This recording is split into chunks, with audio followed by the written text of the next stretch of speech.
Hi guys, so it's been 1 month and 20 days after ng operation. So yan, ganyan yung progress. Medyo humaba na yung leg. Tapos lumabas na rin yung, dati kasi, although hindi naman nakatabaan dati, 60 kilos. Wala dito, tapos hindi to kita. I mean, kakaunti lang yung dito, yung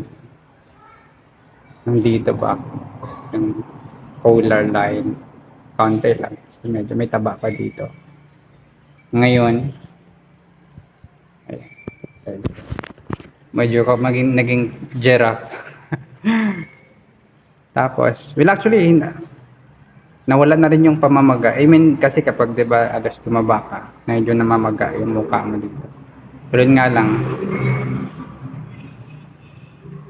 pero feeling ko nabawasan din yung mga wrinkles ko.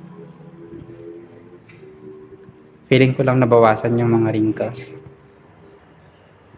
Kasi dati kapag maraming wrinkles yung dito. Pero lumabas yung mga tiny pores kasi ayan, lumabas na yung mga tiny pores. Or baka sa filter. Ayan. Anyway, siguro mabalik na naman yung dati kong weight na 60.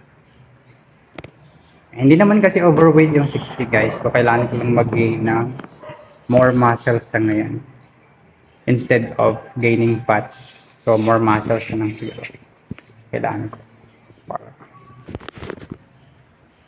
So ayan. Para makabawi ako sa gain weight. Bye.